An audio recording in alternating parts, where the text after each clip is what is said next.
ጽድቅ መስፈርት ለማሟላት አይደለም። መንግስተ ሰማያት ለምትባል ሀገር ወረፋ ለመያዝ አይደለም። መመዝገብ አይደለም። መስፈርት ለማሟላት አይደለም። የመጣ ነው ክርስቶስን ለማግኘት። አንዳንዶቻችሁ ቤተክርስቲያን መጣችሁ ሲጋራ ሲያጨስ ያያችሁትን ሲያመነዝር ያያችሁት ድንገት እንደው አንድ ቀን ቤተክርስቲያን ብሎ ሲሳል ወይ ጉድ ወይ መሰንበት እንትናም ደግሞ መጣ ትላለች። እናቶች እንዴ ምን ጨነቀ? አንተ ማን ወጣ ማን ገባ ልትል መጣሃል? ማንን ፈልጋችሁ ነው የመጣችሁት? ክርስቶስን ፈልገን። አንዳንዱ ስግደት ይሳሳታል፣ አንዳንዱ ማማተብ ይሳሳታል፣ አንዳንዱ ይወጣል ይገባል፣ አንዳንዱ በቅዳሴ ጊዜ ይቀመጣል፣ አንዳንዱ ያቋርጣል፣ አንዳንዱ ያወራል። ዝም ብለህ አንተ እነዚያ ምንም ይበሉ ዞር አትበል። ክርስቶስን ፈለጋ የመጣች ነፍስ ክርስቶስን ብቻ እያሰበች ትቆማለች። ካህናቱም ቢሆን ዲያቆናቱም ቢሆን ቄሶቹም ቢሆኑ መርጌቶቹም ቢሆኑ ክርስቶስን ፍለጋ ነው የመጡት። እንዲህ አይባልም። ራሱ ዞር አይባልም። ቤተክርስቲያኑ ክርስቶስን ፍለጋ ነው። ወሬ አይወራም። ስልካችሁንም ዘግታችሁት ነው ሄሎ ቅዳሴ ላይ ነኝ የረተው እንዲህ ያለ ቅዳሴ አለ እንዴ? ቅዳሴ ላይ ነኝ ጥጋባችሁ እኮ። እስኪ ፍርድ ቤት ቆማችሁ አያርግባችሁ ግን መድኃኒዓለም ከክስ አያድርሳችሁ። እንዲሁ እያናገራችሁ ስልካችሁን አውጣችሁ ሄሎ ጓደኛዬ ፍርድ ቤት ላይ ነኝ ትላለህ። በፖሊስ ጆሮህን ብሎ እንደሚያሳስር ስለምታውቅ እዚያማ እውነት ነው ክቡር ፍርድ ቤት፣ እውነት ነው ክቡር ፍርድ ቤት፣ እውነት ነው ክቡር ፍርድ ቤት ነው የምትል እዚያማ ማለት ነው። እኛ እዚህ ግን ክርስቶስ ሲፈርድ ስለማናየው በክርስቶስ ዳኝነት ፊት ቆመን እዚህ እንቀልዳለን። ክርስቶስ እኮ እዚህ ያለ ዘመዶችን ሩቅ እንዳይመስላችሁ የሆነ አባታችን ሆይ በሰማይ የምትኖር ስምህ ይቀደስ ስንለው ጊዜ እዚያ ላይ አይቆሞ እኛን እንደው እንደዚህ ዘቅዘቅ ቀርቆ አይ እነዚህ ልጆች እያለ የሚያይን መሰላችሁ? እዚህ እኮ ነው ያለው መድኃኒዓለም እኛ ጋር ነው ያለው። እውነቴን ነው የምነግራችሁ። እሱ ቸር ቅርብ ያደፉ ሰዎች ሁሉ ሄደው ሲታጠቡበት የማይደፈርስ ውሃ ክርስቶስ እኮ ነው። የተራቡ ነፍሳት ሁሉም በልተውት የሚጠግቡት ክርስቶስ እኮ ነው። የደካሙት ላንካሶች ሂዶ ምርኩዝ የሚሆናቸው ክርስቶስ እኮ ነው። ምርኩዛቸው አይምሮ የሌላቸው ዕውቀት የሚሆናቸው ክርስቶስ እኮ ነው። ሰው የማይንቅ ከታሰሩት ጋር አብሮ የሚታሰር ከተናቁት ጋር አብሮ የሚናቅ ከተራቡት ጋር የሚራብ እሱ ክርስቶስ እኮ ነው። አብሮ ያለ ሩቅ አይደለም። እግዚአብሔር ከኛ ጋር ክርስቶስን ፍለጋ ነው የመጣ ነው። በስመ አብ ወወልድ ወመንፈስ ቅዱስ አሃዱ አምላክ አሜን። ይትባረክ እግዚአብሔር አምላከ አበዊነ ቅዱሳን ዘሰባሃ ምህረቱ በላዕሌነ። ምህረቱን ቸርነቱን ይቅርታውን በሕይወታችን ላይ ያጸናልን የአባቶቻችን ፈጣሪያችን እግዚአብሔር በአንድነቱ በሦስትነቱ ስሙ የተመሰገነ ይሁን። የእናታችን የቅድስት ድንግል ማርያም የቅዱስ መስቀሉ የቅዱስ ሚካኤልና የትጉሃን መላእክት የቅዱሳን ነቢያት የቅዱሳን ሐዋርያት የሰማዕታት የጻድቃን የደናግል የመነኮሳት ረድኤታቸውና በረከታቸው ከእኛ ጋር ይሁን። የተከበሩ አባታችን መላከ ሰላም ኤፍሬም ሙሉ ዓለም የባህር ዳር ሀገረ ስብከት ስራ አስኪያጅ፣ የተከበሩ አባታችን መላከ ፀሐይ አባ በጽሐ የደብረ ፀሐይ ቅዱስ ሚካኤል ገዳም አስተዳዳሪ፣ የተከበራችሁ ሊቃውንተ ቤተ ክርስቲያን መምህራን፣ አባቶች ካህናት፣ ወንድሞች ዲያቆናት፣ የእግዚአብሔር ቤተሰቦች ሁላችሁ አንድ አምላክ በሚሆን በአብ በወልድ በመንፈስ ቅዱስ ስም እንዴት አደራችሁ?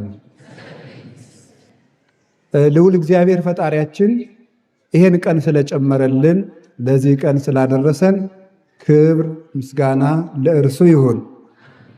በመካከላችን ተገኝቶ እንዲያስተምረን ቅዱስ ፈቃዱ ይሁንልን። ዛሬ የምንማማርበት ርዕስ መላእክት ሲወጡና ሲወርዱ ታያለህ በሚል ርዕስ ነው የምንማማረው። እስኪ በሉ መላእክት በሉ። ሲወጡና ሲወርዱ ታያለህ። ድገሙ። መላእክት ሲወጡና ሲወርዱ ታያለህ። ሶስተኛ ሲወጡና ሲወርዱ ታያለህ። እሺ ሁላችንንም ያሳየን መድኃኒዓለም። የዮሐንስ ወንጌል ምዕራፍ 1 ቁጥር 53 ላይ የምናገኘው ኃይለ ቃል ነው። ጌታችን መድኃኒታችን ኢየሱስ ክርስቶስ የተናገረው ኃይለ ቃል ነው። የጻፈልን ደግሞ ዮሐንስ ወንጌላዊ ነው። ዮሐንስ ወንጌላዊ የሚታወቅባቸው ብዙ መታወቂያዎች አሉት። አንደኛው ክርስቶስን በመውደድ የሚታወቅ ነው። ጌታችን መድኃኒታችን ኢየሱስ ክርስቶስን በመውደድ የሚታወቅና የልብ ወዳጅ ሆኖ እስከ እግረ መስቀሉ ስር የተከተለ በኋላም ዕድሜ ዘመኑን የክርስቶስን መከራ እያሰበ አንድ ቀን ሳይስቅ የሞተ ወይም ከዚህ ዓለም የተለየ ማለታችን ነው። የተሰወረ በቤተ ክርስቲያናችን ትውፊት አልሞተም፣ ተሰውሯል ተብሎ ነው በእኛ በኦርቶዶክስ ተዋሕዶ ቤተክርስቲያን ትውፊት የምናምንና የተሰወረ ትልቅ ወንጌላዊ ነው። ከወንጌላትም የጌታችን የመድኃኒታችን ኢየሱስ ክርስቶስን መለኮታዊ ባህሪውን የባህሪ ጌትነቱን አብዝቶ በመጻፍ የሚታወቅ አባት የሐዲስ ኪዳን ትንቢት የሚባለውን ራእየ ዮሐንስን እስከ መንግሥተ ሰማያት ድረስ ገልጦ የጎበኘ ያስጎበኘ ያሳየን ዓይኑ የጠራለት ከሊቃነ መላእክት ጀርባ በላይ ወጥቶ ሕሉና ሥላሴን መጥቆ ያመሰጠረ የምስጢረ ሥላሴ የሃይማኖት ወንዝ እና ምንጭ የሆነ አባት ነው ቅዱስ ዮሐንስ ወንጌላዊ። ሌላው የሚታወቅበት የእናታችን የቅድስት ድንግል ማርያም ፍቅር የጸናለት ሰው ነበረ። እንግዲህ እንደምታውቁት የሰው ልጅ በእግዚአብሔር አርአያና አምሳል ተፈጠረ ተብሎ ሁላችሁም ታውቁታላችሁ። የእግዚአብሔር አርአያና አምሳል ከሚባለው ውስጥ አንዱ አምሳለ እግዚአብሔር የሚባልበት ሰው አዋቂ ፍጡር መሆኑ ነው እና ፈጣሪውን እንዲያውቅ ተፈቅዶለት ነበረ። ሌላውን ዕውቀት ብቻ ሳይሆን ፈጣሪውን የማወቅ ጸጋ የተሰጠው ነው። የሰው ልጅ አንድነቱን ሶስትነቱን እንዲለይ የተፈቀደለት ሰው ነው። ዕውቀት የሰው ነው። እንስሳትም አእምሮ አላቸው፣ እኛም አእምሮ አለን። እኛና እንስሳትን ግን የሚለየን ምንድን ነው? ሰው እግዚአብሔርን መስሎ ተፈጠረ የሚባልበት ምክንያት ሰውን ያስከበረው አዋቂ ነፍስ ስላለው ነው። ክፉና በጎ የመለየት ስልጣን ያለው የሰው ልጅ ብቻ ነው። ክፉና በጎን የማድነቅ የመመሰጥ የመራቀቅ ነገ ያለው ራሱ ሰው ነው። ለእንስሳት ነገ የላቸውም። ለግዙፋን ፍጥረታት ለሚታዩትም ለማይታዩትም ነገ የላቸውም፣ እቅድም የላቸውም፣ ስጋትም የላቸውም። ሰው እኮ ፍርሃትም ስጋትም ያለው ነገ ስላለው ነው። የነገ ፍጡር ስለሆነ ነው። የሰማይ ቤት ስላለው ነው።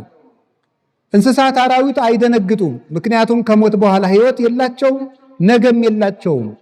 እንስሳት ይሄይሱነ እስመ አልቦሙ ደይን ዘይጸንዖሙ፣ እንስሳት ከኛ ይሻላሉ ይላል ዕዝራ ሱቱኤል።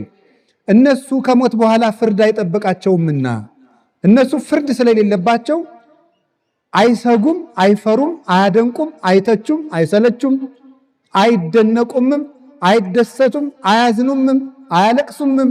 እንስሳት ሰው እኮ የሚያዝነው፣ የሚፈራው፣ የሚደነግጠው፣ የሚጨነቀው ዓላማ ያለው ፍጡር ስለሆነ ነው። መዳረሻ ያለው ፍጡር ነው የሰው ልጅ። ዝም ብሎ የተቀመጠ አይደለም። ፍርሃት ራሱ የተፈጠረልን የነገ ሰዎች ስለሆነ ነው። ቀና ብለን የተፈጠርነውም ለዚያ ነው።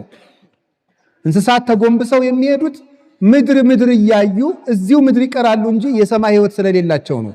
ሰው ግን ቀና ብሎ የሚሄድበት ምክንያት ሰማያዊ ሕይወት ስላለው ነው። እንዲህ ብለን ተፈጥረናል። አእምሯችን የተከናወነ ነው። ክብራ ለነፍስ ነባቢት አእምሮ። ማር ይስሐቅ የተባለ አባት ሲናገር የሰው ልጅ ነፍስ፣ የአዋቂት ነፍስ፣ የነባቢት ነፍስ ክብሯ ዕውቀት ነው። ሰውን ከእንስሳ የለየው ዕውቀት ነው። ዕውቀት የሌለው ሰው አይባልም፣ ጎደሎ ነው። ሰው ሶስት ተፈጥሮ ነው ያለው። ታውቃላችሁ የእግዚአብሔር ቤተሰቦች፣ ሶስት ተፈጥሮ። አንደኛው ስጋ ይባላል፣ ሁለተኛው ነፍስ ይባላል፣ ሶስተኛው መንፈስ ይባላል። ስጋ ይሄ የምናየው ነው፣ ገዝፎ የምናየው ይሄ ከላይ የሚታየው። መንፈስ የሚባለው አእምሮ ነው። ነፍስ የሚባለው ደግሞ ተለይታ የምትሄደው ናት። ያቺ አርአያ እግዚአብሔር ሆነ። አሁን ልብ በሉ፣ ሰው የሶስት ነገሮች ግጥምጥም ነው። ከሶስት ነገር ነው ተሳክቶ የተፈጠረው፣ ከስጋ ከነፍስና ከመንፈስ። ነፍስ ምንላት ተለይታ የምትሄደው፣ መንፈስ ጭንቅላታችን ወይም አእምሮ የሚባለው ከውስጥ ያለው የምናስብበት፣ ስጋችን ደግሞ ስጋ ነው። እንግዲህ ሰውነቱ ከሶስት ነገሮች የተዋቀረ ስለሆነ የሰው ልጅ ሙሉ ሰው ለመሆን በሶስት መልኩ መመገብ አለበት ማለት ነው። እንጀራ ሲበላና ውሃ ሲጠጣ ምኑን ይመግባል? ንገሩኝ እንጂ። አቤት በጣም ግሩም። ሲማር ምኑን ይመግባል? መንፈሱን። እስቲ መንፈሱ በሉ። በጣም ግሩም። ሲጸልይ፣ ሲታረቅ፣ ሲያስቀድስ፣ ሲቀድስ፣ ሲቆርብ፣ ሲጾም ምኑን ይመግባል? ነፍሱን። ጎበዞ ናችሁ ማለት ነው። በጣም ግሩም ነው። አሁን እናንተ ግን ምናችሁን ብቻ ነው የምትመግቡት? ስለዚህ ምንድን ናችሁ? ከብት ማለት እናንተን አይደለም። ይቅር በሉኝ እንደው በሞቴ እንዳትቀየሙኝ ማምላክ፣ እውነቴን ነው እኮ። ሰው እየበላ ብቻ የሚውል ሰው ከብት ነው። እንዴ አንተ ምንድነህ? እስቲ በሉ ስጋ በሉ፣ መንፈስ በሉ እንጂ።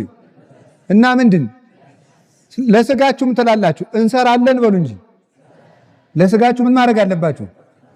እሺ ለመንፈሳችንሳ እንማራለን በሉ እንጂ።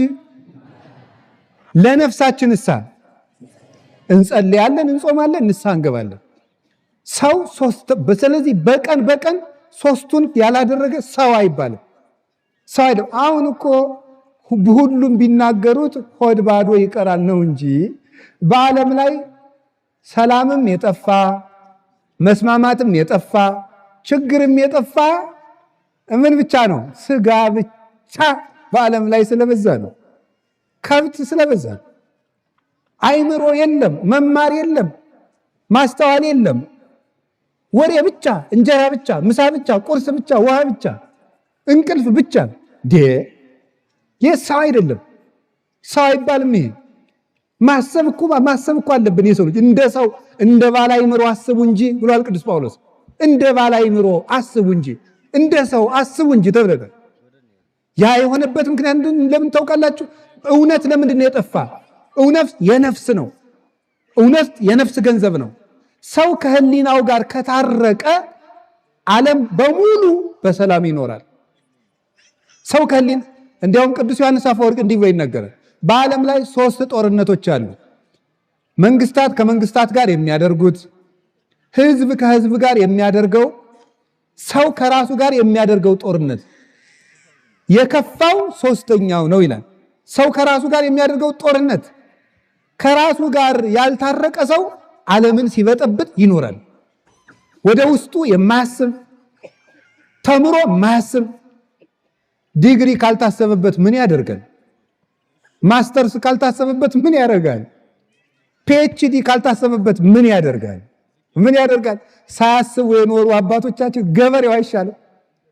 የኢትዮጵያ ገበሬ ሊቁ ማምላክት መቼ እንደሚዘንም እንደሚያውቅ፣ መቼ መዝራት እንዳለበት የሚያውቅ፣ ንግግሩ ያማረ የጣፈጠ የተከናወነለት፣ ሰርግ የሚያውቅ፣ አልቅሶ መቅበር የሚያውቅ፣ ደረቱን ደቅቶ የተራበ ማጥገብ የሚያውቅበት ገበሬው አይሻልም? ተምሮ ከመደንቆር መማር ካልታሰበበት ምን ያደርጋል?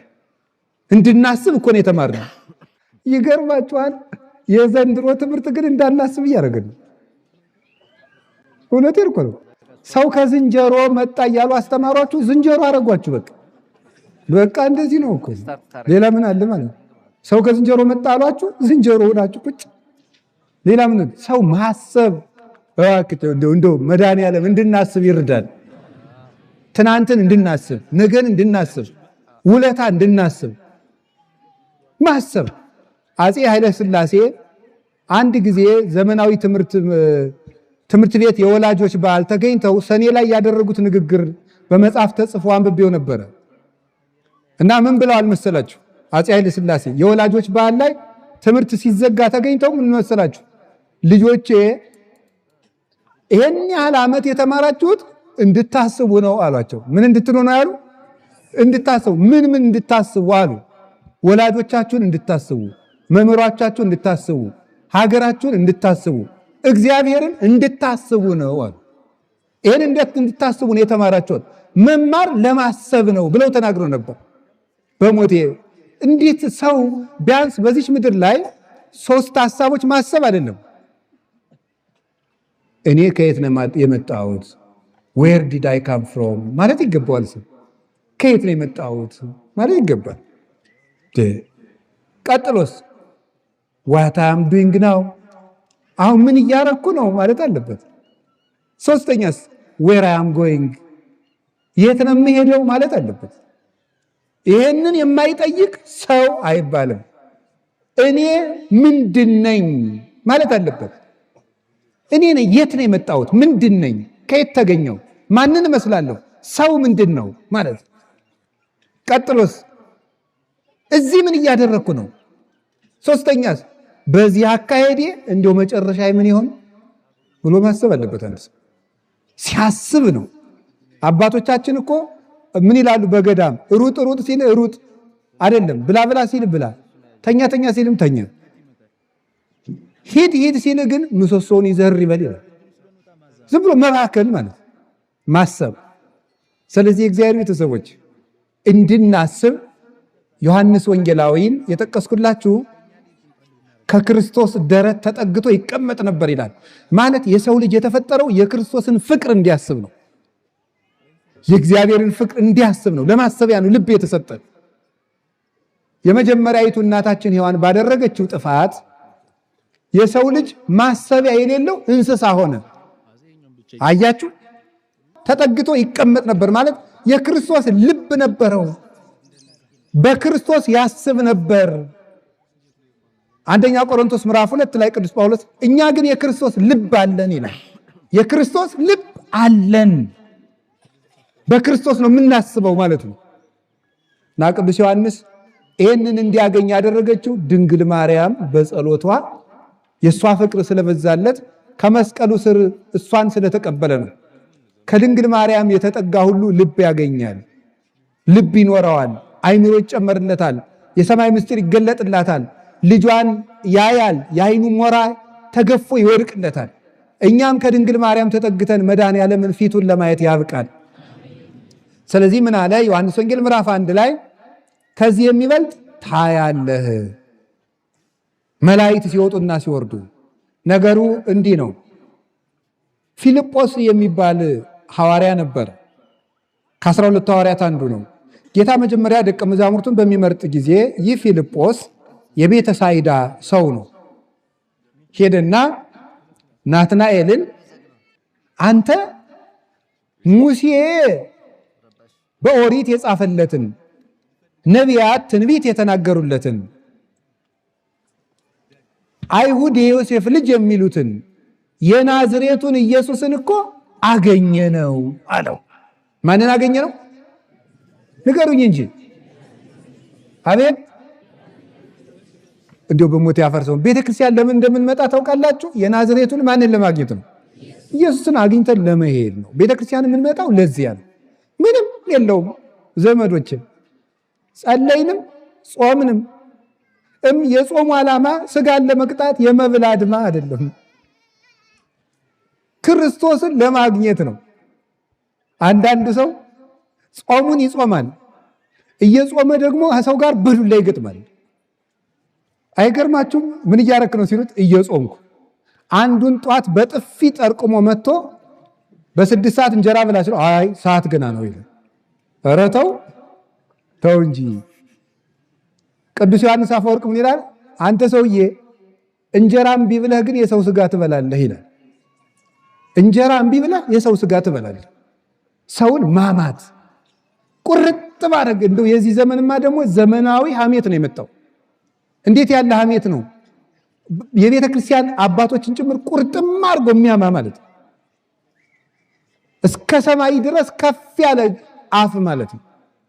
እንደዚያ ነው። ጾምንም ጸለይንም አስቀደስንም ኢየሱስ ክርስቶስን ለማግኘት ነው። ምንም የለው። ሰው በተክሊል የሚያገባው ኢየሱስ ክርስቶስን ለማግኘት ነው። ሰው የሚመነኩሰው ኢየሱስ ክርስቶስን ለማግኘት ነው። ሰው የሚቆርበው ኢየሱስ ክርስቶስን ለማግኘት ነው። ሰው የቅዱስ ሚካኤልን በዓል የሚያከብረው ኢየሱስ ክርስቶስን ለማግኘት ነው። ቅዱስ ሚካኤል ወደ ኢየሱስ ክርስቶስ እጃችንን ስቦ ወስዶ እንዲያደርሰን ነው። አርሴማን የምናከብራት ወደ ኢየሱስ ክርስቶስ እንድታደርሰን ነው። ገብረ መንፈስ ቅዱስን የምናከብር ወደ ኢየሱስ ክርስቶስ እጃችን ስበው እንዲያደርሱን ነው። እንደ ፊልጶስ ገብረ መንፈስ ቅዱስን የምናከብራቸው እጃችን ጎትተው ከክርስቶስ እንዲያደርሱን ነው። ገብርኤልን የምናከብረው፣ ጊዮርጊስን የምናከብር፣ መርቆሬዎስን የምናከብር፣ ሚናስን የምናከብር፣ ቂርቆስን የምናከብር ከክርስቶስ እጃችን ስበው እንዲወስዱ፣ አንተ ናንድ ኢየሱስን ላሳይ ብለው እንዲወስዱ ነው። ፊልጶስ ናትናኤልን እንደወሰደው እኛንም እየጎተቱ ወስደው ወደ ክርስቶስ እንዲያደርሱን ነው። ዛሬ የቅዱስ ሚካኤል በዓል ዕለት የተሰበሰብነው ዘመዶቼ፣ ቅዱስ ሚካኤል እጃችን ስቦ ከክርስቶስ እንዲያደርሰን። ዓላማው ይሄ ነው። የጽድቅ መስፈርት ለማሟላት አይደለም። መንግሥተ ሰማያት ለምትባል ሀገር ወረፋ ለመያዝ አይደለም። ለመመዝገብ አይደለም። መስፈርት ለማሟላት አይደለም። የመጣ ነው ክርስቶስን ለማግኘት። እስኪ በሉ ንገሩኝ እንጂ አንዳንዶቻችሁ ቤተክርስቲያን መጣችሁ ሲጋራ ሲያጨስ ያያችሁትን፣ ሲሰክር ያያችሁት፣ ሲያመነዝር ያያችሁት፣ ድንገት እንደው አንድ ቀን ቤተክርስቲያን ብሎ ሲሳል ወይ መሰንበት እንትናም ደግሞ መጣ ትላለች። እናቶች እንዲ ምን ጨነቀ? አንተ ማን ወጣ ማን ገባ ልትል መጣሃል? ማንን ፈልጋችሁ ነው የመጣችሁት? ክርስቶስን ፈልገን ነው። ሰው የፈለገውን ያደርግ። አንዳንዱ ስግደት ይሳሳታል፣ አንዳንዱ ማማተብ ይሳሳታል፣ አንዳንዱ ይወጣል ይገባል፣ አንዳንዱ በቅዳሴ ጊዜ ይቀመጣል፣ አንዳንዱ ያቋርጣል፣ አንዳንዱ ያወራል። ዝም ብለህ አንተ እነዚያ ምንም ይበሉ ዞር አትበሉ። ክርስቶስን ፈለጋ የመጣች ነፍስ ክርስቶስን ብቻ እያሰበች ትቆማለች።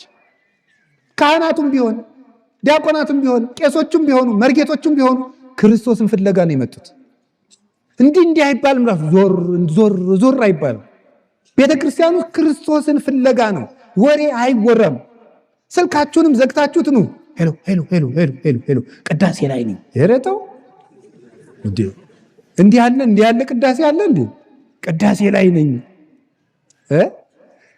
ጥጋባችሁ እኮ። አሁን እንዲያው እስኪ ፍርድ ቤት ቆማችሁ አያርግባችሁ፣ ግን መድኃኒዓለም ከክስ አያድርሳችሁ። እንዲያው ፍርድ ቤት ግን ቆማችሁ እያናገራችሁ ስልካችሁን አውጣችሁ ሄሎ ጓደኛዬ ፍርድ ቤት ላይ ነኝ ትላለህ። በፖሊስ ጆሮህን ብሎ እንደሚያሳስር ስለምታውቅ እዚያማ እውነት ነው ክቡር ፍርድ ቤት፣ እውነት ነው ክቡር ፍርድ ቤት፣ እውነት ነው ክቡር ፍርድ ቤት ነው የምትል እዚያማ ማለት ነው። እዚያ እንደዚህ ነው። እኛ እዚህ ግን ክርስቶስ ሲፈርድ ስለማናየው በክርስቶስ ዳኝነት ፊት ቆመን እዚህ እንቀልዳለን። ክርስቶስ እኮ እዚህ ያለ ዘመዶችን ሩቅ እንዳይመስላችሁ። የሆነ አባታችን ሆይ በሰማይ የምትኖር ስምህ ይቀደስ ስንለው ጊዜ እዚያ ላይ አይቆሞ እኛን እንደዚህ ዘቅዘቅ ቀርቆ አይ እነዚህ ልጆች እያለ የሚያየን መሰላችሁ? እዚህ እኮ ነው ያለው መድኃኒዓለም እኛ ጋር ነው ያለው። እውነቴን ነው የምነግራችሁ። እሱ ቸር ቅርብ፣ ያደፉ ሰዎች ሁሉ ሄደው ሲታጠቡበት የማይደፈርስ ውሃ ክርስቶስ እኮ ነው። የተራቡ ነፍሳት ሁሉም በልተውት የሚጠግቡት ክርስቶስ እኮ ነው። ለደካሙት ላንካሶች ሄዶ ምርኩዝ የሚሆናቸው ክርስቶስ እኮ ነው። ምርኩዛቸው አይምሮ ለሌላቸው ዕውቀት የሚሆናቸው ክርስቶስ እኮ ነው። ሰው የማይንቅ ከታሰሩት ጋር አብሮ የሚታሰር፣ ከተናቁት ጋር አብሮ የሚናቅ፣ ከተራቡት ጋር የሚራብ እሱ ክርስቶስ እኮ ነው። አብሮን እኮ ነው ያለ፣ ሩቅ አይደለም። እግዚአብሔር ከኛ ጋር ክርስቶስን ፍለጋ ነው የመጣ ነው። ኢየሱስ ክርስቶስን ማንን አገኘ ነው አሉ? ኧረ በሞት ይበሉ።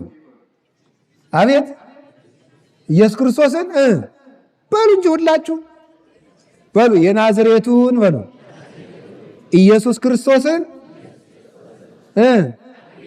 በሉ እንጂ ምን አለው? አሁን ዛሬ አግኝታችሁታል። ታምናላችሁ አታምኑ? አዎ ክርስቶስን ዛሬ አግኝተነዋል።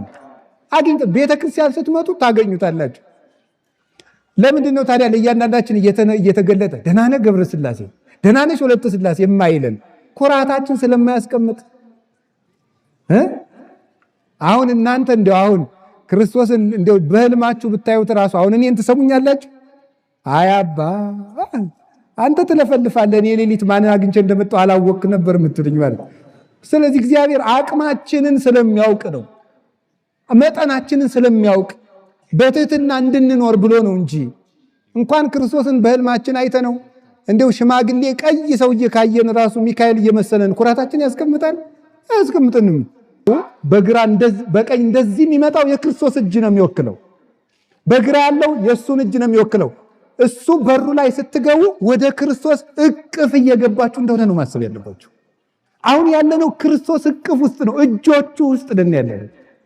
ዮሐንስ ወንጌል ምዕራፍ 10 ላይ እንደነገረን በጎቼን ከእጄ ሊወስዳቸው የሚችል የለም፣ አልቦ ዘይሃይደኒዮን፣ ከኔ የኔን በጎች ከኔ አውጥቶ የሚጥል የለም ይላል።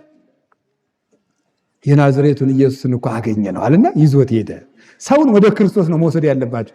ወደ መጠጥ አትውሰዱ። ሰውን እና አንዳንድ እንበል እያላችሁ አትውሰዱ። አንዳንድ እያላችሁ ነው በዚያው ጠፍታችሁ የምትቀሩት። ሰውን ለመጠጥ እናንተ ሲሆን ሰውን ወደ ቤተ ክርስቲያን ይዛችሁ ነው።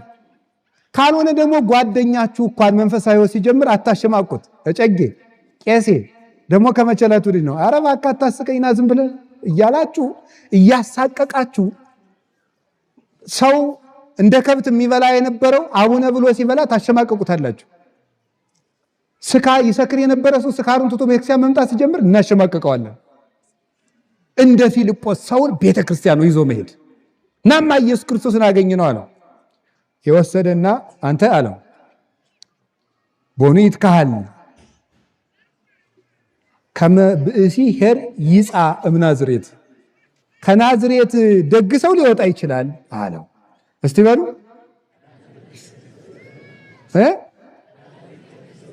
ከናዝሬት ደግ ሰው ሊወጣ ይችላል አለው። መተኸይ አለው። ናትራይ እስቲ መተኸይ በሉ። አገሪቱ የድሃ መንደር ስለሆነች ትልቅ ሰው አይወጣባትም ተብሎ ተደምድማ ነው ምስኪኒቱ። አሁን እናንተስ እንደዚህ አትሉን? ደግሞ የዚህ ሀገር ሰው ጥሩ ሰው አለ አትሉ? በአማርኛ ላምጣው አትሉም?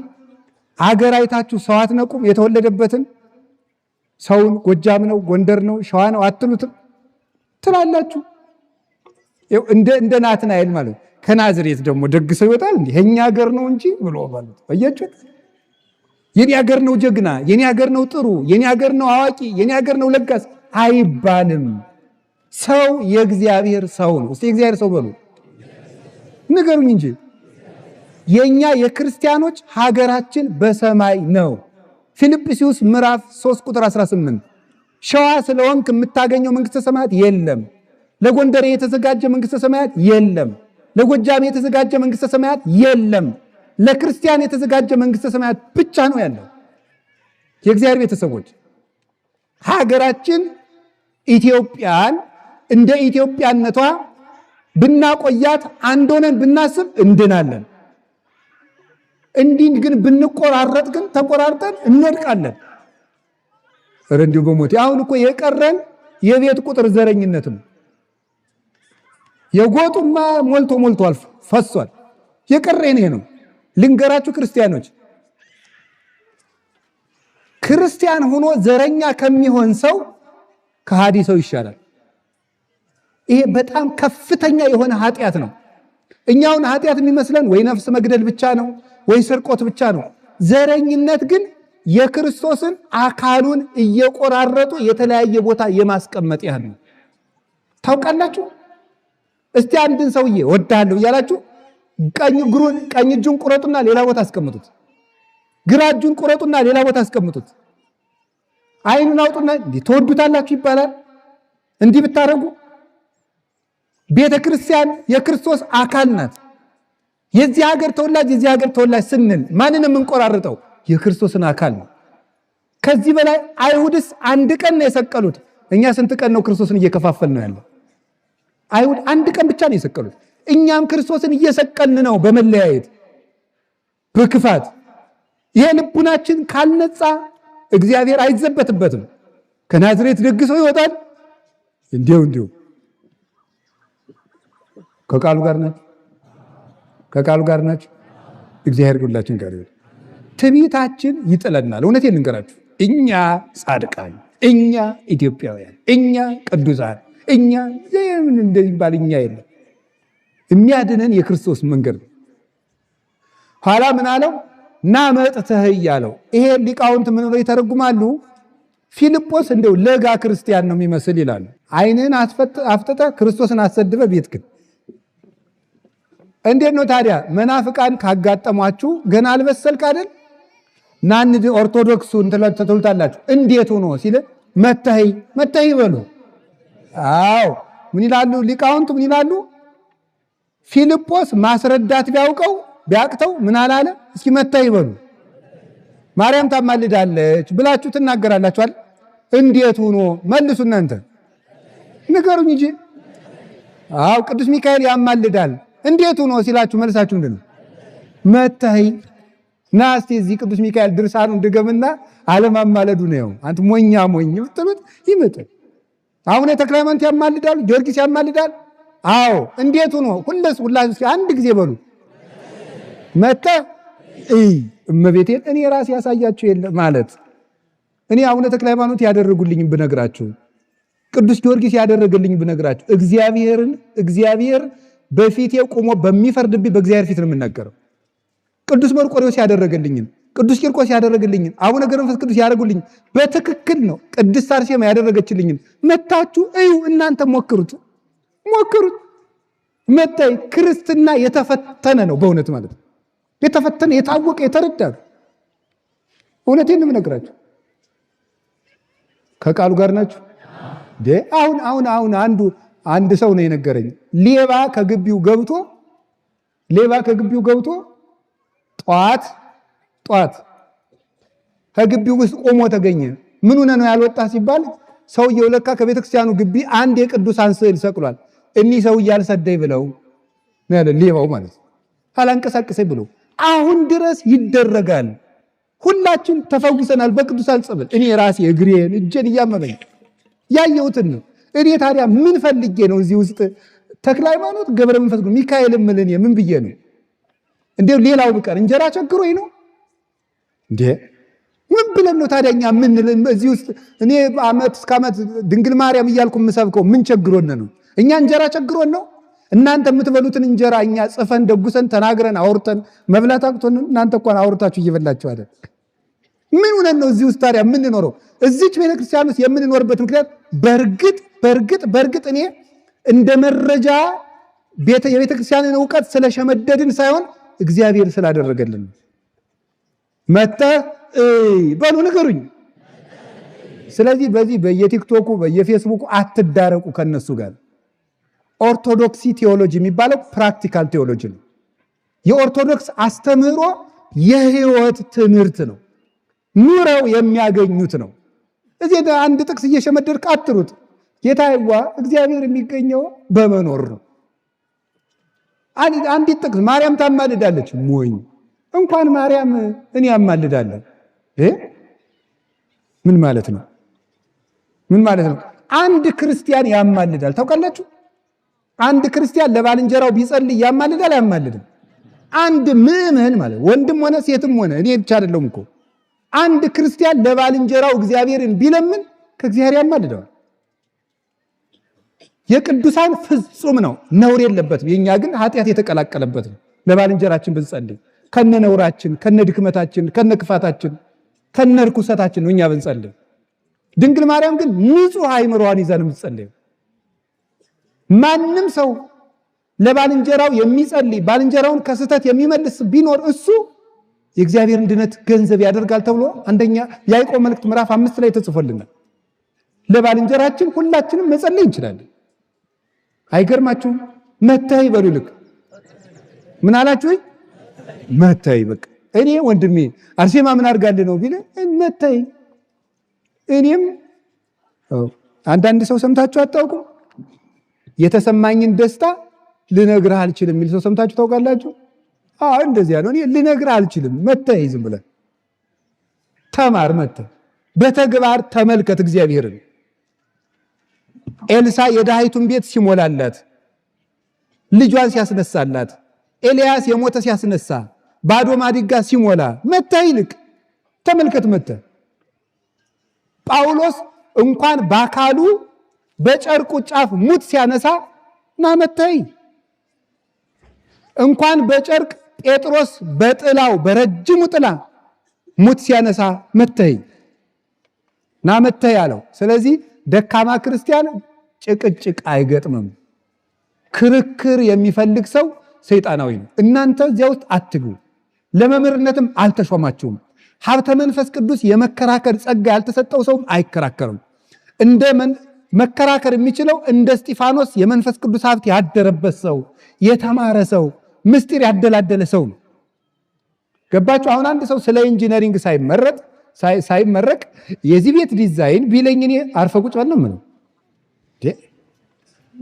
ምን የሚሉ ቀልድ ነው?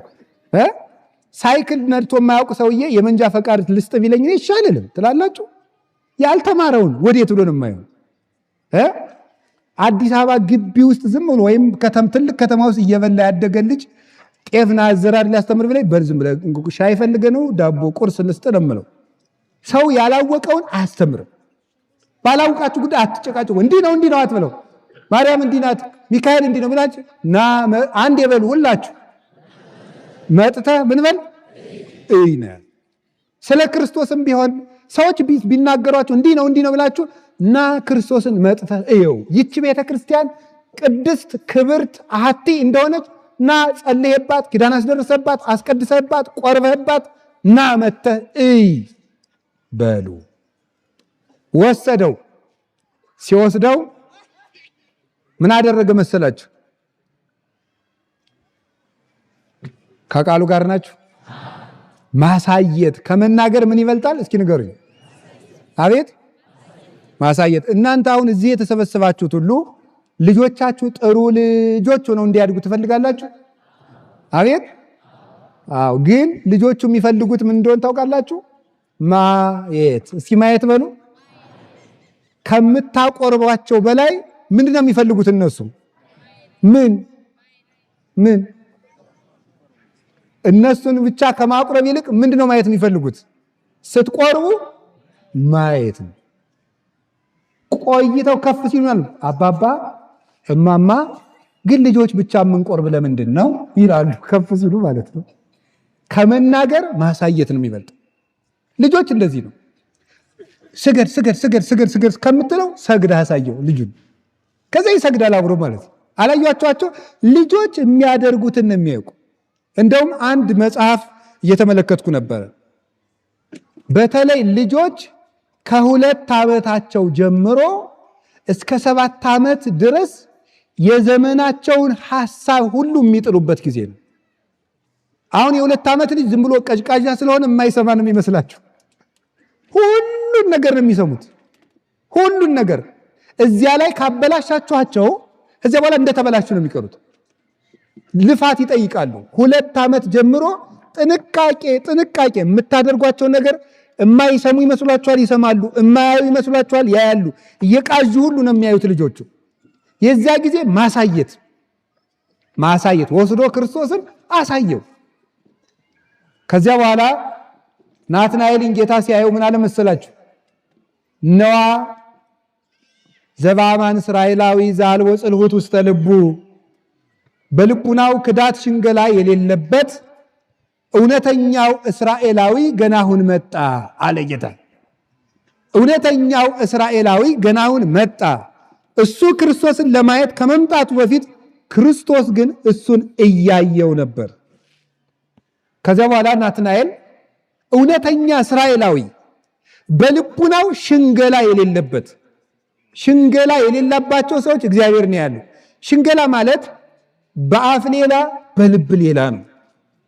እሱ ክፉ ኃጢአት ነው። የእግዚአብሔር ቤተሰቦች ሰውን ስትወዱት ከልባችሁ ወይ ውቀሱት ወይ ተከራክራችሁ ታረቁት፣ አስረዱት። በአፍና በልብ ግን አትለያዩ። እኛ ቤትም ይሄ ሳይመጣ አይቀርም ወደኛ ወደ ቄሶቹ ማለት ነው። ጤና ይስጥልን መምህሬ እንደምን አሉ። በውስጡ ግን መድኃኔዓለም ቢደፋ ሊለው ይችላል። እንደዚህ ያለ ይሄ በጣም አውሬ የሆነ ኃጢአት ነው። ይሄ ከባድ ነው። የእግዚአብሔር ቤተሰቦች እንቅልፋም ልትሆኑ ትችላላችሁ፣ ሆዳምም ልትሞሉ ትችላላችሁ፣ ለፍላሜም ሆናችሁ ሊሆን ይችላል። እግዚአብሔር ያስተካክለን ሁላችንንም። ተንኮለኛ ግን አትኑ። እንደ በሞቴ ተንኮለኛ ሰው አይድንም። አደራችሁን ተንኮለኛ አትኑ። ተንኮል ማለት የሰውን ሰው ወደ አንተ ሊያቅፍ ሲመጣ አንተ መንገድ ላይ ገብቶ የሚሞትበትን ጉድጓድ ቆፍረ አፈር አልብሰ መጠበቅ ነው። እንደዚህ ያለ አትኑ። በላይም በውጭም አንድ ሁኑ። ዛሬ በአዲስ ኪዳን ሸፍኖልን ነው እንጂ ባልና ሚስት መኝታቸው ላይ ከተማሙ አልጋው ላይ ለምጽ ወጥቶ ይገኝ ነበር። በውስጥ ከተማሙ ማለት ነው። ስለዚህ የእግዚአብሔር ሰዎች ሽንገላ አትያዙ። እግዚአብሔር የሚፈልገው ምንድነው? ንጹህ ልብ ነው የሚፈልገው። ሌላ ምንም አይፈልግም። ጥላ አይቸግረው፣ ሳንቲም አይቸግረው፣ ጧፍ አይቸግረው፣ ብር አይቸግረው፣ እግዚአብሔር ሰው አይቸግረው፣ ቤት አልቸገረው። እግዚአብሔር የሚፈልገው ተንኮል የሌለው ልብ። ከተንኮል ያድነን መድኃኔዓለም። እውነተኛው እስራኤላዊ ገና መጣለው። ከዛ ናትናኤል መሰከረ፣ የት ታውቀኛለህ አለ። እውነተኛው እስራኤላዊ ብሎ ክርስቶስ ሲያመሰግነው የት ታውቀኛለህ። ምስጋናን ዝም ብሎ መቀበል አይገባም። አንዳንድ ሰው ሲያመሰግናችሁ አንተ እኮ ጥሩ ነህ ሲላችሁ አትሽሞርሞሩ፣ አትበሉ። ምን ነው ጥሩ? ወዴት ታውቀኛለህ አንተ ሲጀመር ማለት ይገባል። በምስጋና ቁልፍ የልባችሁን ቤት ከፍተው ሐሳብ ሰርቀው የሚወጡ ሰዎች አሉ። አመስግነው ማለት ነው። ሰማችሁ? ምስጋና ይጎዳል። ሁላችሁም ምስጋና አትውደዱ፣ ወንዶችም ሴቶችም። ምስጋና መውደድ በጣም አስቸጋሪ ነገር። ምስጋና ዝም ብላችሁ ቁጭ ብላችሁት። አብዛኛው ሌባ አመስግኖ ነው የመጣው። እያመሰገነ ሰው ከመሬት ተነስቶ ካመሰገነ ነገር አስቧል ማለት ነው። ከመሬት ተነስቶ እንዲሁ ሳታውቁት ምናችሁንም ሳያውቅ ዝም ብሎ አንድ ሰው እንዲህ ነው እንዲያ ነው ካለ ፍልጢ ማለት ይገባል። ለይ ማለት ነው። አዳምን ሂዶ የሰማይና የምድር ንጉሥ አዳም ደህና ነህ አለው እባብ። ወንድሜ ለይ፣ የሰማይ ንጉሥ ማን ነው አለው? እግዚአብሔር ነው አለው። ምስጋናን ማመስገን ጥሩ ነው። በነገራችሁ ላይ መመስገን ግን አትፈልጉ። ሰውን አመስግኑት፣ ጉልበት ያገኛል የሰው ልጅ። ሰው አርጎ ምስጋና ጉልበት የሚሆነው ይገርማችኋል እኮ። አሁን የታመመውን ሰውዬ ታሞ እንደተኛ ጎበዝ ነህ አንተ፣ እኔ እኮ ገና ጉንፋን ሲይዘኝ ነው እንደው ለአንደኛው ጠቅልል ብዬ የምተኛ፣ አንተ እኮ እንዴት አድርገህ ቻልከው ስትሉት አዎ ይላል። ደስ ይለዋል፣ ይነቃል፣ ጉልበት ያገኛል። ሰውን እያመሰገኑ ማበርታት ጥሩ ነው፣ በቅንነት ማለት።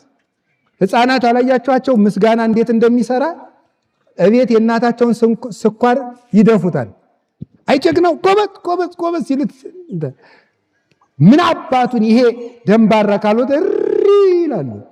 ሲያመሰግኑት ግን እግሩ ቢሆን እየደማም ቢሆን ይስቃል። ምስጋና ጉልበት አለው። ሰው እኮ በዚህ በገጠሩ ጭቃ ላይ ወድቆ መጀመሪያ ሰዎች ምን እንደሚሉ ዞር ብሎ ነው የሚያየው። እግሬ ምን ሆኗል አይደለም የሚለው፣ ሰዎች ምን ይሉኛል ነው የሚለው። አይገርማችሁም? ሰው ምስጋና ይፈልጋል። ስለዚህ በአግባቡ ስጡት። በአግባቡ ሳናውቅ አይደለም፣ አውቀን በትክክል የሰው ልጅ በሰራው ስራ። ሰው የሰራውን ስራ ደግሞ አለማመስገን ምቀኝነት ነው። ደግሞ የሚሰራን ሰው አመስግኖ ጉልበት መሆን፣ አይዞ በርታ፣ አንተ እኮ እንዲህ ያደረግክ ማለት። እናንተ ምስጋና አትቀበሉ፣ ሰዎችን ግን በአግባቡ አመስግኗቸው። ናትናኤል የታውቀኛለህ አለው። ጌታን እኮ ነው። ለዚያው ምን አለው? እምቅድመ ይጸውዕከ ፊልጶስ ርኢኩ ከምታይተ ዕፀ በለስ። ፊልጶስ ሳይጠራ ከበለስ ስር አውቃለሁ። እስኪ ከበለስ ስር እያየሁ ነበር በሉ። ከምን ስር? ከበለስ ስር። በአጭር ቃል አንዷን ትርጉም ብቻ ነው የምንገራችሁ። በለስ የተባለ ኃጢአት ነው። በለስ ቅጠሉ ሰፋፊ ነው። ኃጢአት ተንሰራፍታብህ አይቻለሁ እያለው ነው። ሁለተኛስ በለስ ለጊዜው ሲበሉት ምን ይላል?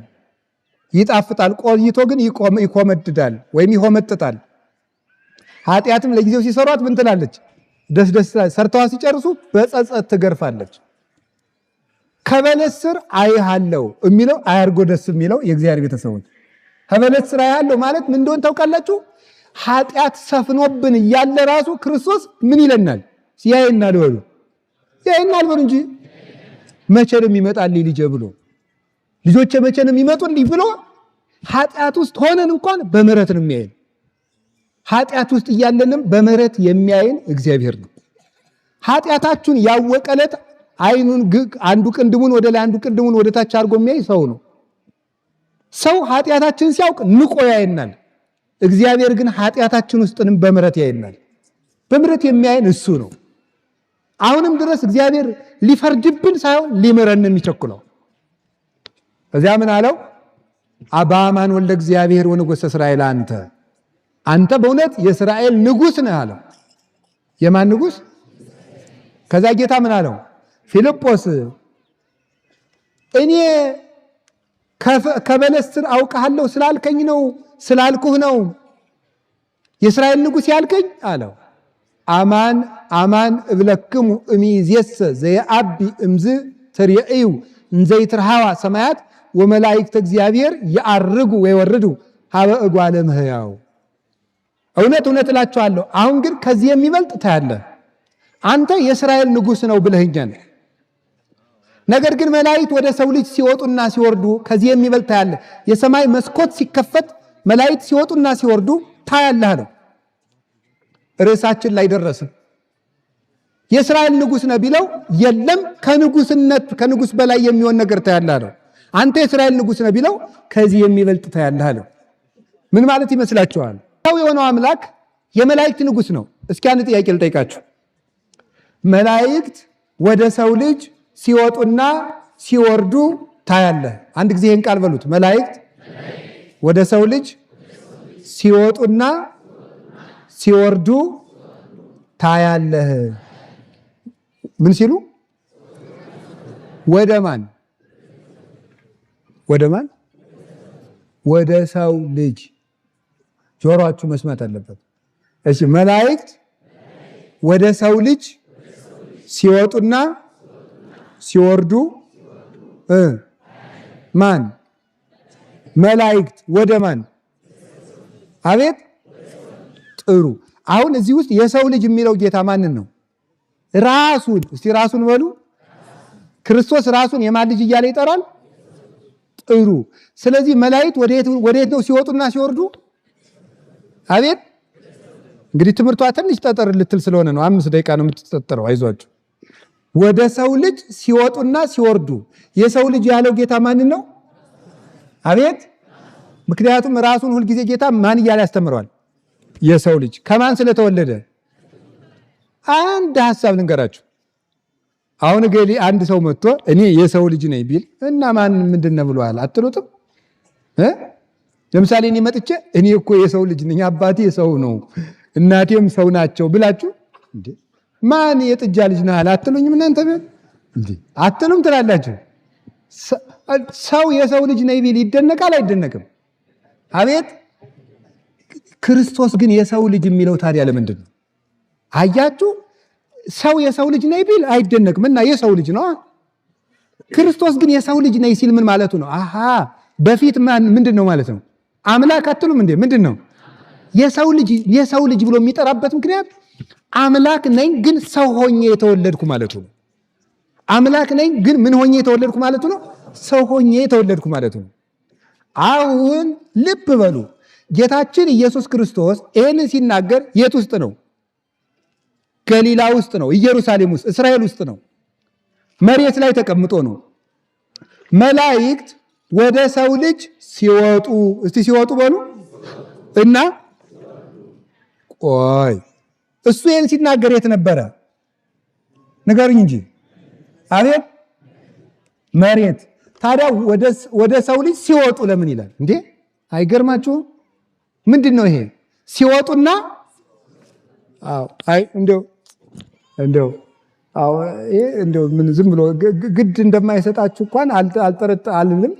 ብቻ ግን እንደው ዝም ብሎ በቃ ትጸድቃላችሁ የሚል ትምህርት ቢሰብኩን እንዳትሉ። በቃ ይሄ ነው የሚያጸድቀው። አንዱ ለመጽደቅም እንዲህ ያለም ነው የምንማረው። እና ክርስቶስ ይህን ሲናገር የት ነው? የእግዚአብሔር ቤተሰቦች ምድር ላይ በሉ። ምድር ላይ ከሆነ ወደ ምድር ሲወርዱ ነው መባል ያለበት፣ ሲወጡና ሲወርዱ። ለምን ነው ወደ ሰው ልጅ ሲወጡና ይህን ሲናገር እሱ የት ነው ያለው? መሬት ላይ። እና እንደዚያ ሲወጡ የሚለን ለምንድን ነው? ይሄን እኔ ነኝ የምነግራችሁ፣ አታውቁትም። እሺ ምን ማለት መሰላችሁ? ቃል ሥጋ ሆነ በሉ ማለት ማን አምላክ ከሰማይ ወርዶ ምን ሆነ? ሰው ደግሞ ወይም ከድንግል ማርያም ቃል የለበሰው ሥጋ ደግሞ ከአምላክ ጋር ሲዋሃድ ምን ሆነ? አምላክ ሆነ በሉ እንጂ። ለምሳሌ ሁላችሁ ብረቱን እሳት ውስጥ ስትከቱት ምን ይሆናል? አቤት እሳት አይሆንም? ይሆናል። እሳት አይሆንም? በጣም ጥሩ። እሳቱ ደግሞ በብረቱ ልክ አይሆንም? ለምሳሌ ጠፍጣፋ ብረት ከሆነ ጠፍጣፋ እሳት ነው አይደል የሚታያችሁ? ከጋለ ማለት ነው። እሳቱ በምኑ ልክ ይሆናል? አቤት እሺ። ብረቱ ደግሞ ምን ይሆናል? እሳቱ ነው፣ ያቃጥላል አይደለም? በጣም ግሩም ነው። ስለዚህ እሳት የተባለ ማን ነው? ቃል። እስቲ ቃል በሉ። ወይም አምላክ ማለት ነው። አምላክ ምን ሆነ? እሳት ነው። እስቲ እሳት በሉ። እሱ ይኸውላችሁ እሳቱ በብረቱ ልክ ሆነ ማለት አምላክ የሰውን ቁመት ይዞ ምን አለ ነው? ተገለጠ በምድር ላይ። የሰውን ቁመት ይዞ ተገለጠ። የድንግል ማርያም ልጇ ሆኖ መጣ። በጣም ግሩም ነው። ብረቱ ደግሞ እሳት ሆኖ አቃጠለ ማለት ከድንግል ማርያም የለበሰው ሥጋ ደግሞ ምን ሆነ ማለት ነው? እሳተ መለኮትን ሆነ። በታቅቦ ባለመለወጥ አምላክ ሆነ ማለት። ስለዚህ ልብ በሉ፣ ቃል በምድር በሥጋ ቁመት እንደተገኘ ሁሉ ሥጋ በቃል ቦታ የት አለ? ንገሩኝ እንጂ። ብረቱ በእሳቱ ብረቱ እሳቱን በብረቱ ልክ እንደሆነ ሁሉ አምላክ ሥጋን ለብሶ በሥጋ ምድር ሲገኝ ሥጋ ደግሞ መለኮትን ተዋህዶ በመለኮት ሀገር በሰማይ አለ።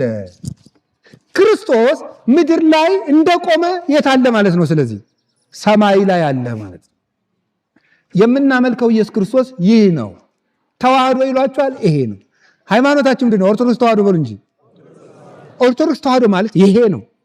ክርስቶስ አጭር ቁመት ይዞ እዚህ ታየዋለህ። 3 ክንድ ከስንዝር ቁመቱ ነው።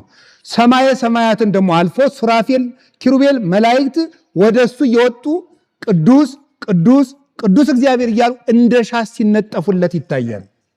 በምድር ላይ ደግሞ በአጭር ቁመት ይታያል። ተመልከቱ። እንዘሃሎ በመዝራዕተ እሙ በእናቱ ታቅፍ እቅፍ ሳለ ድንግል ማርያም እንደ ሕፃን ታቅፈው ሳለ ለሊሁ ይጽያን በመትከፈ ነፋሳት፣ እሱ በነፋሳት ክንፍ ተጭኖ ይበራል፣ በኪሩቤል ይመሰገናል። ወደ ሰው ልጅ ሲወጡና ሲወርዱ በምድር ሥጋ ለብሶ ስለታየ ወደ ምድር ሊያገለግሉት ይመጣሉ። ሲወጡ ከመንበሩ ስር ሂደው ለመስገድ ይወጣሉ። ክርስቶስን ሥጋ ለብሶ ብታየው ተራ ሰው አይምሰልህ። መላእክት ወደ ላይ ወጥተው የሚገዙለት፣ ወደ ምድር መጥተውም የሚያገለግሉት፣ በምድርና በሰማይ የመላ በተዋሕዶ የተገለጠ እሱ እውነተኛው ንጉሳችን መድኃኒታችን ኢየሱስ ክርስቶስ ይህ ነው። ይህንን የናዝሬቱን ኢየሱስ ክርስቶስ አገኘ ነው ያለው። ለዚህ ነው። ከቃሉ ጋር ናችሁ? ከቃሉ ጋር ናችሁ? እንግዲህ መታህ ብሎት ነበር። እስቲ መታህ በሉ። አቤት በጣም ጥሩ። ከናዝሬት ደግሰው ይወጣል። መልሱ ንገሩኝ እንጂ። እሺ ኢየሱስ ክርስቶስ ሲመጣ ናትናኤል ምን አለው? መታህ ተብሎ ተጠራ። መጣና ክርስቶስን አየው። አንተ ንጉሥ ነህ አለው። የለም መታህ ብሎ ጠርቶት አልነበረም? አንተ በንጉሥ ትደነቃለህ፣ ከንጉሥ በላይ ሆኜ ታየኛለህ አለው። ከንጉሥ በላይ ዳዊት ንጉሥ ነው፣ ሞቷል። ሰሎሞን ንጉሥ ነው፣ ሞቷል። ሳኦል ንጉሥ ነው፣ ሞቷል። የዚህ ዓለም ኃጢአተኞችስ ብዙ ናቸው። ናቡከደነጾር ሞቷል። ፈርዖን ሞቷል። ደጋግ ነገስታት ሁሉ ሞተዋል። ሞትን ግን ድል ማድረግ የቻለ የለም። ክርስቶስ ግን ሞቷል። ሞትን ድል አድርጎ ተነስቷል። ከንጉስ በላይ ሆኜ ታየኛለህ። እኔ ንጉስ ብቻ አይደለሁም፣ የህይወት ጌታ፣ የመላእክት ሁሉ ገዢ፣ የሰማይና የምድር ፈጣሪ ነኝ አለ። ነገስታት የማያደርጉትን ህይወት የሚሰጠን ኢየሱስ ክርስቶስ ነው። ስለዚህ ይህን ነበር የገለጠለት። ከቃሉ ጋር ናችሁ። ከዚያ መች አየው ታዲያ? መታየ አለው። መላእክት ሲወጡና ሲወርዱ ያለው አሁን አላየም። መች አየ?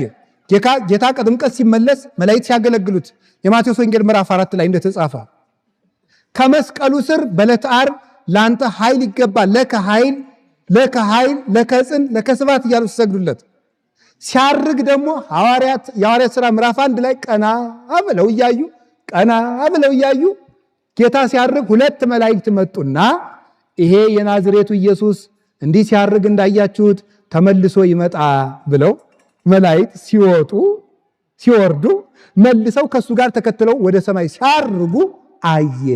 የሰማይ ደጅ ተከፈተ። ሃይማኖት የተመኙትን ያሳያል። ይዘገያል እንጂ ሳናየው አንቀርም። በጎ ነገር እናያለን። ግን አንድ ነገር ንገራችሁ፣ ከተማ ያያችሁ አይታችኋል። ጥሩ ሀገር ያያችሁ፣ አሜሪካን ያያችሁ፣ ቻይናን ያያችሁ፣ ዱባይ ሄዳችሁ የተዝናናችሁ፣ ሲንጋፖርን ያያችሁ፣ አውሮፓም የሄዳችሁ፣ መካከለኛው ምስራቅም የሄዳችሁ፣ አውስትራሊያም የሄዳችሁ፣ እዚህ ሀገርም ጥሩ ሆቴል የተዝናናችሁ፣ አይ እንዲህ ያለው ሀገር አየሁት እኮ እምትሉ ሁሉ የለም ከዚህ ብታምኑ ግን ከዚህ የሚበልጥ ታያላችሁ። እነማንን? መላእክትን። እናንተ የሆነ ዘፋኝ አየን ብላችሁ ትደነቃላችሁ። በነገሩ ምዕመናን እናቴ ደስ ነው የምትሉት። እንደው እኛም ሰባኪም ስታገኙ ፎቶ እንነሳ፣ ዘፋኝም ስታነሱ ፎቶ እንነሳ። ጎበዞች እንደው እናቴ እንደው ሁሉም ላይ ነው የምትነሱት እናንተ ሁሉም ላይ ትነሳላችሁ። እንደው አረ እንደዚያ ናችሁ እኮ እናንተ ማለት እንደው ጥሩ ነገር አየሁ ያላችሁ ሁሉ ኧረ እምነት ከዚህ በላይ ያሳያል። አቡነ ዛሬ ታኅሳስ 12 ላይ ትምህርቴን እየጨረስኩ ነው። የአቡነ ሳሙኤል ዘዋልድባ ዕረፍታቸው ነው። ዋልድባን የሚያክል ገዳም ትልቁን ገዳማችን የኢትዮጵያ ገዳማት መመኪያ የሆነውን ገዳም ያቀኑት አቡነ ሳሙኤል ምድርን እንደ መሶብ ከፍ አድርገው ለጌታ ያስባረኩት፣ ቅዳሴ ሲቀድሱ እናታችን ድንግል ማርያም መታ ነጭ ዕጣን ከቅዳሴው መሃል ያቀበለቻቸው፣ ዕንቁ የሰጠቻቸው፣ የእመቤታችን ምስጋና ሲጸልዩ ከምድር በላይ 1 ክንድ ከፍ ብለው የሚታዩት የኢትዮጵያ ኮከብ አቡነ ሳሙኤል ዘዋልድባ ታኅሳስ 12 ላይ ዕረፍታቸው ነበር። ታዲያሳ ጌታችን ኢየሱስ ክርስቶስ መላእክት ሲወጡና ሲወርዱ ታያለህ ያለው ለሱ ብቻ አይደለም፣ በሱ ለሚያምኑ ጭምር ነው። ለማን ጭምር ነው? በሱ ለሚያምኑ ጭምር። አቡነ ሳሙኤል የሚካኤል ባልንጀራ ነበሩ። ቅዱስ ሚካኤል በቸገራቸው ጊዜ ሁሉ ከች ብሎ አብሯቸው ይጓዝ ነበር። 40 ቀን ሲጾሙ መጥቶ ይመራቸዋል። ወንዝ ሲሻገሩ መጽሐፋቸው በሙሉ ወንዙ ውስጥ ወድቆ በሌላ ቀን ሲመጡ ምንም ሳይሆን ተገኝተዋል።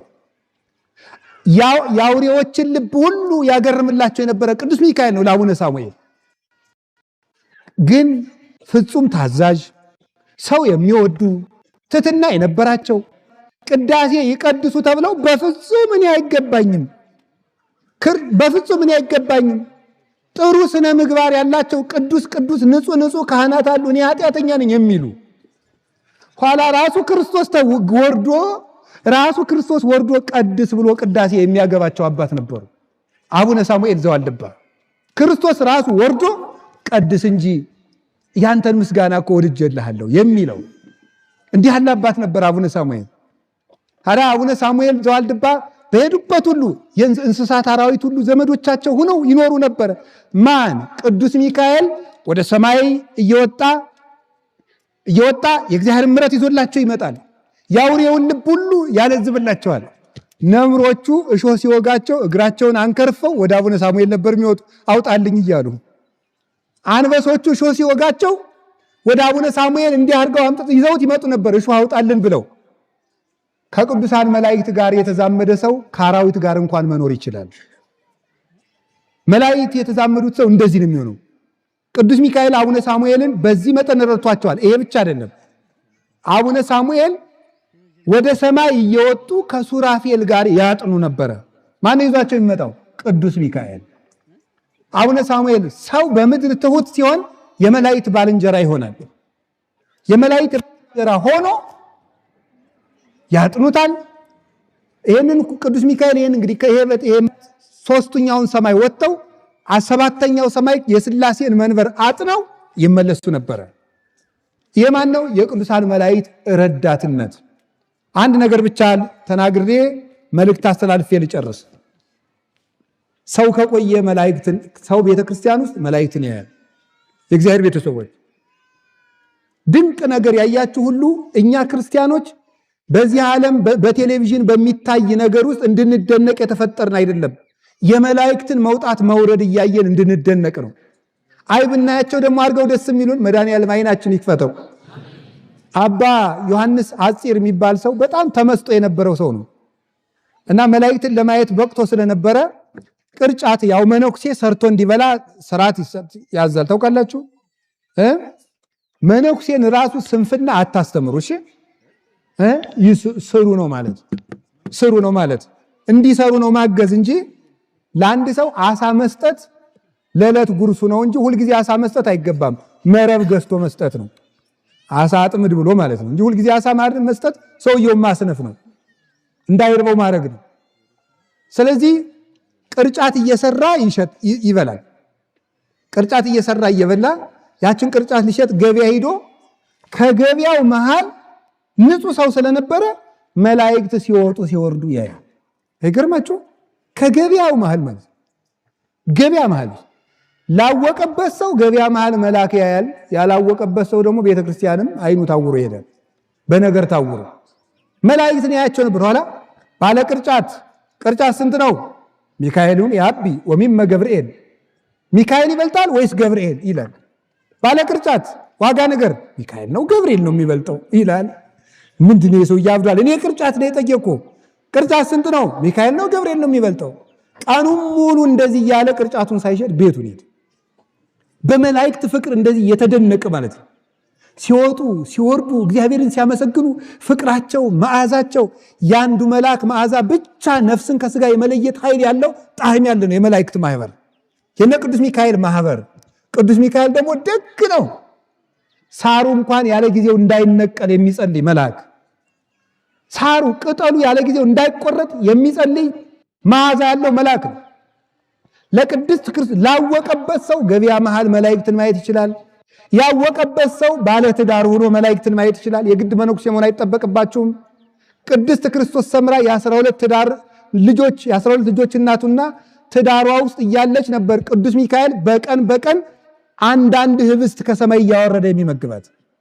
እዚያው ባለ ትዳር እያለች ላወቀበት ሰው ቤቱም ሰማይ ነው፣ ቤቱ መንግስተ ሰማያት ነው። ያላወቀበት ሰው ደግሞ ቤተክርስቲያን ውስጥ ሆኖም ሲኦል ይገባል። ቤትንም መንግስተ ሰማያት ማድረግ ይቻላል። የቅዱስ ሚካኤልን ድርሳን ስትደግሙ ቤታችሁ ሰማይ ይሆናል። እግዚአብሔር በሚያውቀው አባታችን አቡነ ሳሙኤል ዘዋልድባ ሰማይ ድረስ እንዲያጥኑ ያደረጋቸው እግዚአብሔርን ተከትለው በፍጹም ትሕትና ስለሄዱ ነው። ትሕትና ያለው ሰው የሰማይ ደጅ ይከፈትለታል። እሱ ብቻ እንዳይመስላችሁ የእግዚአብሔር ቤተሰቦች፣ አቡነ ሳሙኤል ፍጹም ጻድቅ ናቸው። ፍጹም ጻድቅ። እንደኔና እንደናንተ ያለ ኃጢአተኛ ግን ሰማይ ይከፈትለታል? አዎ። ማን? ለምሳሌ ማርያም ግብፃዊት ኢየሩሳሌም ስትሄድ በጣም አመንዝራ ከመሆኗ የተነሳ ግብፅ ካሉ ወንዶች ጋር አመንዝራ ኢየሩሳሌም ሰው ለፋሲካ በዓል ሲሄድ እዚያ ደግሞ አንድ ወንድ አላጣም ብላ ሄደች። ሰው ሁሉ ሲገባ ግን ምን አደረገ? አንድ ኃይል ደጁ ላይ እንዳይትገባ ይገፋት ነበር። የእመቤታችን ስዕል ናት። አለቀሰች። የዛ ጊዜ ፍጹም አለቀሰች። ጌታ ሆይ የዛሬን አስገባኝ እንጂ አይደግመኝም አለች። እግዚአብሔር ችሎን ነው እንጂ እኛም እኮ መግባት የሚገባን አልነበረ። ደጅ ላይ መቅረት የነበረብን ሰዎች ነን። እኔም እናንተም ሁላችን በቸርነቱ ነው እንጂ የዛሬን እግዚአብሔር አስገባኝ፣ የዛሬን ተወኝ፣ አይደግመኝም አለች። አለቀሰች፣ ገባች። የእግዚአብሔር ፍቅር ለካ እግዚአብሔር እኔንም ይቀበለኛል እንዴ? ለኔም የተከፈተ በር አለው እንዴ? ደስ አላት። ጌታ ከዚህ በኋላ ከዚህ ዓለም የምፈልገው ነገር የለም፣ ምን ላድርግ? ወደ በረሃ ይቻላል። በረሃ ውስጥ ሄዳ 3 ዳቦዎችን ይዛ ብቻ ዘመኗን ስትጸልይ ከዚያ በኋላ መላእክት እየወረዱ የሚጋርዷት መላእክት እጅና እጇን ይዘው በረድኤት ከፍ አድርገዋት ከመሬት 1 ክንድ ከፍ ብላ ለመጸለይ በቃቻቻ መንዝራ ሰው በእግዚአብሔር ቸርነት። ከዚያ በኋላ ቢሄድ አባ ዞሲማስ ቢሄድ ከፍ ብሎ ሲጸልይ አያት። እሱ ንጹህ አባት ነው፣ ካህን ነው። እሷ ግን ከመንዝራነት ተመልሳ እሱ ከመሬቱ ነው፣ እሷ ከላይ ከፍ ብላ ስትጸልይ አያት። ኧረ እናቴ በጸሎት አስቢኝ አላት። ሌላ ጊዜ አርፋ ሊቀብራት ቢመጣ ማን ያቃብረኛል ብሎ ቢያስብ ያቺ ሰው ሁሉ ሊንቃት የምትገባ ዘማዊት ስጋዋን አናብስት ሁሉ አክብረው አንበሶቹ አክብረው ቀብሯት። አባ ዞሲማስ እስከሚመጣ ድረስ ስጋዋን ሳይበሉ አናብስቱ አንበሶቹ ከሌላ አውሬ እየጠበቁ ቆዩ። እሱ መጥቶ ሲገንዝ በቁፋሮ አግዘው ተቀበረች። የመላእክትን ፊት የምታይ ሰው ነበረች።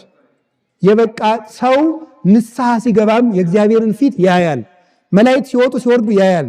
የእግዚአብሔር ቤተሰቦች አንድ ነገር ልንገራችሁ። ጥር 11 ቀን ሰማይ ተከፈተ የሚል ንባብ አስታውሱ። የጥምቀት መታችሁ እንድታከብሩ እዚህ ሲከበር ጥምቀተ ባሕሩ ላይ ብፁዕ አባታችን አሁን ደግሞ አዲስ ጥምቀተ ባሕርን እያዘጋጁ ነው። እግዚአብሔር የተመሰገነ ይሁን። በእውነት ለቤተ ክርስቲያን ባለ በዘመናቸው ሁሉ ትልቅ ሰፊ ነገር እያስቀመጡልን እየሄዱ ዘመናቸውን ደግሞ ከዚህ የበለጠ እንዲሰሩ ያርዝምልን። ስለዚህ አሁን አዲስ ጥምቀተ ባሕርም አለ። እሱም ካላለቀ ከቀድሞም ቢሆን ሲነበብ ስሙ። ሰማይ ተከፈተ እስኪ በሉ ሁላችሁ።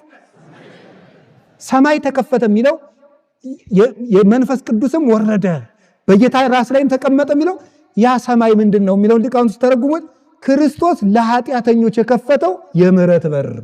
እስቲ የምህረት በር ነው። ሁላችን እንድንገባበት የሰጠን የንስሐ በር ነው። ሰማይ ሲከፈት ታያለ ያለው አሁን ለእናንተም ተከፍቷል፣ ለእኔም ተከፍቷል። ጌታ ሲመጣ ግን ይዘጋል። ሳይዘጋብን በተከፈተው በር እንግባ። የእግዚአብሔር ቤተሰቦች እኛም በተከፈተው በር ገብተን ቅዱሳን መላእክትንና የመድኃኔዓለም ፊት ለማየት ያብቃል። መልእክት ላስተላልፍ።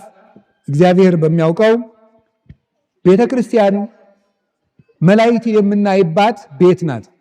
የሚገርማችሁ ለአንዲት ቤተክርስቲያን የሚመደቡ 9 ጠባቂ መላእክት አሉ። ዙሪያውን ከሚያመሰግኑት ሌላ በጠባቂነት የሚሾሙ ናቸው። አንዱ ያለው መቅደስ ውስጥ ነው። 2 ያሉት የት ነው? ቅድስት ውስጥ ነው። 2 ያሉት ቅኔ ማህሌት ነው። 2 ያሉት እዚህ ላይ ነው ያሉት። እዚህ ያሉት 2 ያሉት እሱ በሩ ላይ ነው ያሉት። በሩ ላይ ስትገቡ ማለት እነዚህ ድሃ ተበደልኩ ተገፋው ብሎ ሲያለቅስ እዚያ በሩ ላይ ሲያለቅስ 2ቱ ልቅሶውን ተቀብለው እዚህ ላሉት ያደርሳሉ። እነዚህ ደግሞ ተቀብለው ቅኔ ማህሌት ያደርሱታል። ቅኔ ማህሌት ያሉት ደግሞ ቅድስት ላሉት እገሌ በደል ደርሶበታል ብሎ ያደርሳሉ። እነዚያ ደግሞ መቅደስ ላለው ለአንዱ መልአክ ያደርሳሉ። መቅደስ ያለው ለቅዱስ ሚካኤል ይነግረዋል። መልአከ ምክሩ ለልዑል ስለሆነ ቅዱስ ሚካኤል ደግሞ ለመድኃኔዓለም ይነግረዋል። መድኃኔዓለም ደግሞ ምሕረቱን ለማን ይሰጠዋል? ለቅዱስ ሚካኤል በሉ እንጂ።